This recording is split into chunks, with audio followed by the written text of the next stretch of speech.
Hello, everyone. I am conducting a video conference with a teacher who works in a cyber school environment. She's a third grade math and reading specialist, and she's been teaching for 9 years. So, Autumn, I'm here to talk to you a little bit about the interactive whiteboard you use called Blackboard Collaborate. Do you think that Blackboard Collaborate is effective at making all learners feel like they're in the same room, even though they're physically not? And why or why not? I think that most of our kids prefer the method of being online. Many of them are coming from various backgrounds. So the fact that we could have a student who maybe has a disability or is not comfortable around other kids and they can still interact. Mm-hmm. Our kids that are social and really enjoy talking think nothing at all of chatting with one another in the chat box. They think it's great to be able to get on the video camera and say hello, even though we have recently changed our video abilities within our for our students. They're no longer allowed on a video camera, but I think most of them feel like they are able to work and collaborate together. We do, like I said, we have a lot of ways of allowing them to be able to socialize, work together, partner read, work in groups. So even our students who maybe aren't very comfortable with it still have the ability to do that. That's awesome. Do you find it challenging for students to use all the features of Blackboard Collaborate, especially students who aren't technologically savvy? Like the videos, I know you said there's a Skype feature now, online pens. There is. Our students use primarily the Blackboard and the chat options, the whiteboard tools. Our students are not, at least at our level, I teach elementary, so our students are not allowed to use Skype or messaging services. We found that it was just a little bit over where they were as far as responsibility, and it ran the risk of interactions with students that they don't need to be talking to, older students, inappropriate behaviors. So that has been, like I said, since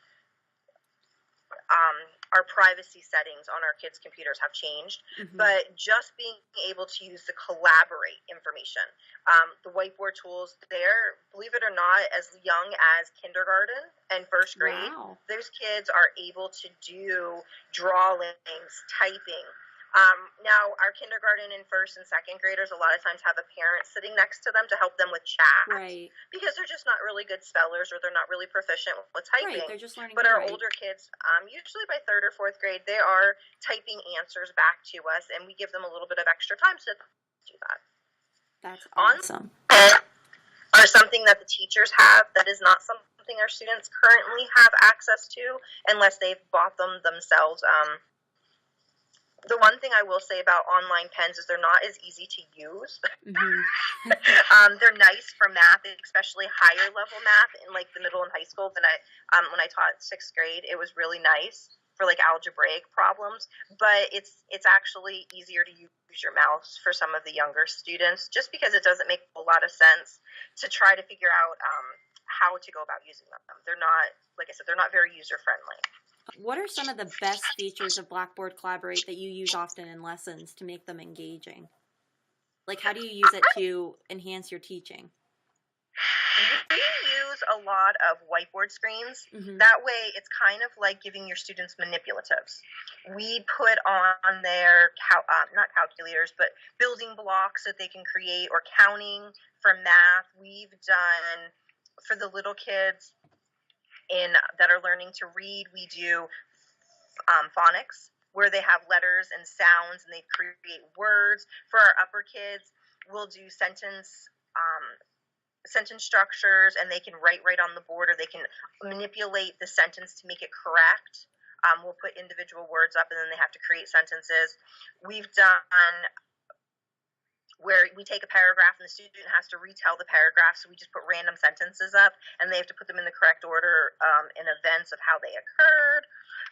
Whiteboards are probably one of the biggest. We do use a lot of GIFs in regards to giving them the animated pictures. Oh, that's cool. That's a neat incentive. That it's really nice for grading because we want to give those kids feedback when they're working in individual rooms. So we use those GIFs to allow them to see that they're doing a good job. So it's like a positive reinforcement technique. Right. Cool. Correct.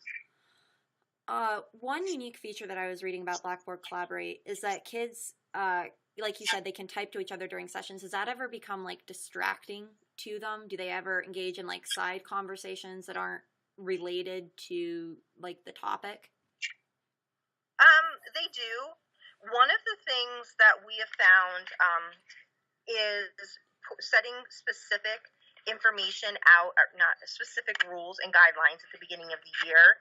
I personally do not leave chat on throughout the entire class, only because we give them access in the beginning of class. We give them access during specific questions.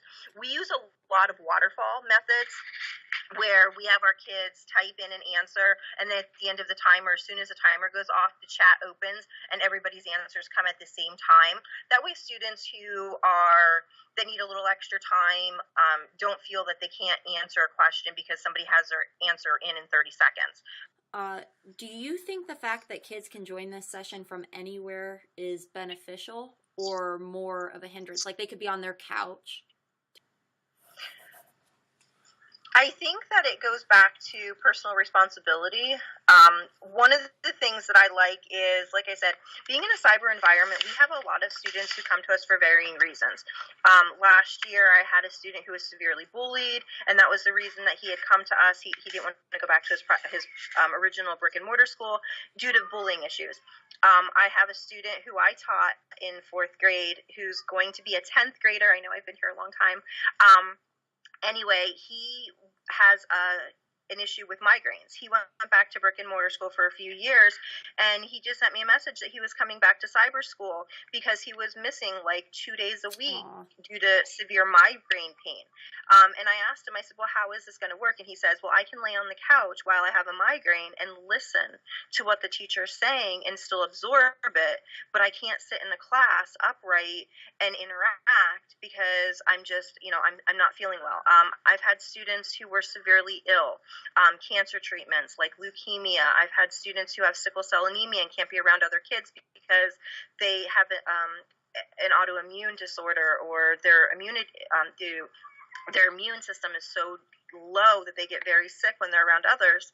And it was nice because those kids could take their computers into the hospital with them.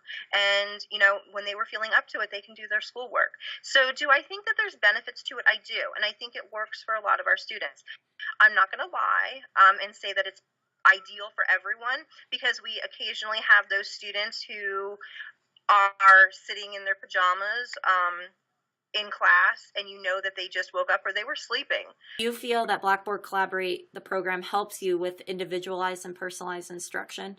I do in some ways. It's nice to, like I said, I'm a specialist, so I get to pull students out from a regular classroom. I get to watch them interact in their, large group setting, which is 20 to 25 kids at our grade level. But I also get to pull them out if I see that they're struggling, or if I notice that they didn't do well in an assignment. I can pull them into breakout rooms with 1 or 2 students, or sometimes a group of 5 or 6 students. Plus, in the afternoon, I work with groups of 5 to 10 kids on specific skills. So in regards to that, I have a lot of flexibility and the ability to do individualized instruction for small groups or even one-on-one. I think that Blackboard allows us to do that kind of like you would in a brick and mortar classroom, because I do have experience there also.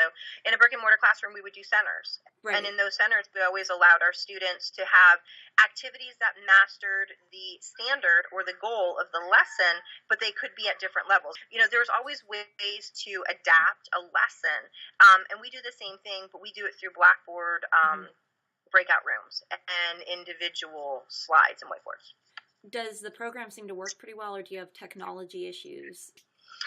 We Given the issues there? occasionally have Blackboard technology issues.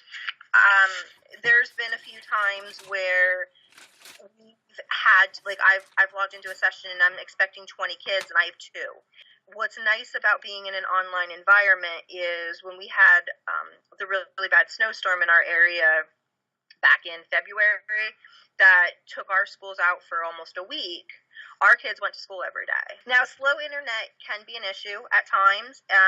It's not as common, I find, recently. In the very beginning, when I first started teaching, that was a problem for a lot of students. But I've noticed that most internet providers are giving faster internet connections, with the exception of those who only have maybe a satellite connection available. Those students are still kind of a little bit slow at times. But for the most part, there's always going to be technology issues, just like in a classroom. Mm-hmm. There's always going to be bumps. Something's not going to work the way you want it to. But for the most part, I think a lot of what we are doing is actually pretty smooth sailing. Mm-hmm. Thank you very much for your time, Mrs. Whitebread, and have a good rest of the day. Thank you. You have Thank also. you. Bye-bye. Bye-bye.